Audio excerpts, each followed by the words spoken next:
Welcome to the HBR IdeaCast. I'm Catherine Bell. I'm here today with Rosabeth Moss-Kanter, Professor of Business Administration at Harvard Business School, where she specializes in strategy, innovation, and leading change. She's a regular columnist and blogger for Harvard Business Review, and the author of the recent article, Zoom In, Zoom Out, in our March issue. Thanks so much for being with us today. My pleasure. So you've defined a critical new skill for business leaders, the ability to zoom in and zoom out effectively. Tell us what you mean by that.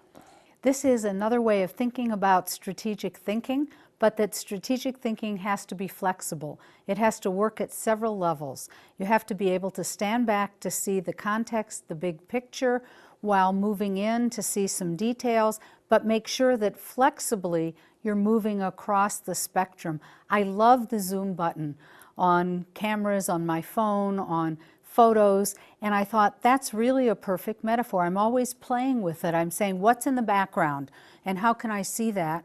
But also, how can I find the one area that looks like it might be a point for action? And I realized that we need that flexible, dynamic capability in order to think strategically and move the action along in any organization or in our lives. So are there certain situations in which it's really important to be either zoomed in or zoomed out, situations that we can start to recognize?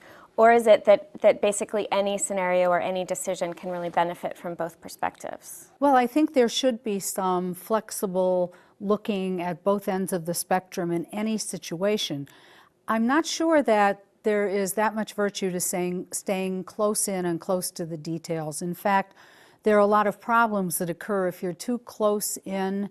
First of all, you see yourself too big reflected back. So the people that zoom in and get stuck there tend to personalize things. They tend to begin to look at the ways in which they're being treated. They don't see the context, they don't see alternatives, and they also can't put things in a time perspective to move across time to see what they're really trying to achieve. So I really don't see too many virtues there. On the other hand, that is a realm in which some people operate by personal relationships, trading of favors, and so forth.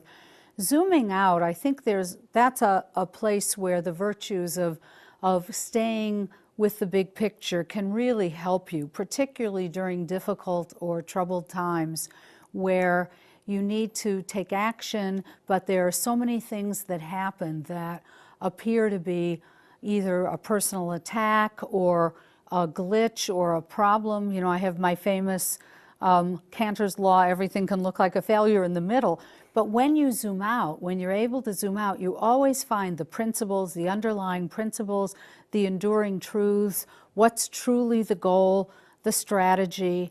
Now, of course, if you just stay stuck there, that's also a problem because you might not see a new emerging phenomenon. So you've got to keep going back to look at the details from time to time, but I think standing back to see the big picture is good for all of us.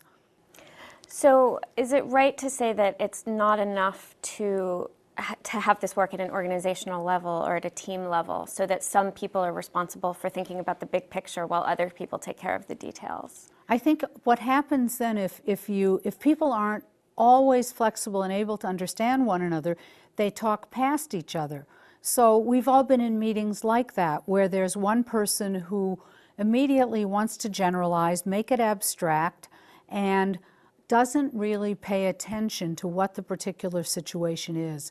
There are other people at the zoom in or the close in side who immediately start talking only about details. They start telling stories, they have personal anecdotes, and they never get the strategy. So they're talking past one another. So I think we do have to encourage people to have both capabilities. But I think we can also encourage leaders in those meetings to say, well, let's zoom in and look at some of the details, but now let's zoom out and let's see the big picture. Let's put those together. Let's see what else is in the neighborhood. Let's look at alternatives, and that can really help. So I don't think you can balance it. I think you really need to have people learn how to do both things. And so I think most of us tend to think of ourselves as more big picture people or more detail-oriented people. What can we do to learn to be better at at that process of zooming in and zooming out? So the close-in people, I'll start with the close-in people because this close-in, again, means taking it too personally, trying to work through personal relationships. If there's a new opportunity, a close-in person is going to say, who do I know? And start looking at their own network. So they would need to be encouraged to think of this as a more general task, which is how do I find the people that might be helpful, not who do I know. So you can begin some mental tricks that help you do that. And if you're looking at communications and saying, gee, I'm left out or I'm insulted, there's again a mental trick where you say, I'm not going to get insulted, I'm not going to get upset. I or the person doing it are first going to ask, what's at stake here? Why is this happening? And if you ask, why is this happening? If you ask why questions all the time, then it's a lot easier to be able to stand back and put it in perspective. It's very therapeutic because people who zoom in too much, who are close in, are often the people who may have a lot of talent and skills, but they're bypassed for promotion. This is why I'm beginning to think this capability is so important if we want leaders who think strategically. If you as a leader need to be able to grasp the big picture, the strategic picture, and also the details and this kind of personally focused level of things, how do you avoid information overload and just being overwhelmed? We never said leadership was easy, so it does take talented people who can juggle a lot of things. You say to yourself, I've got to look in to see the details, but then I have to say which of these are important.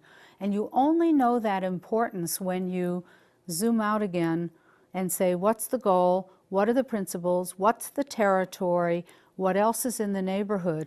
And so when you have the combination, it makes it easier to sort out priorities because too many details, it's like looking at a map. I also love zooming in and zooming out every time I'm on Google Maps or MapQuest because you want to know the specific destination and exactly what's around it. But then you want to stand back and ask yourself, are there other routes? How do I see it in full perspective? And that helps you with overload. So then you can pick the right route to the destination and let go of a lot of the other details.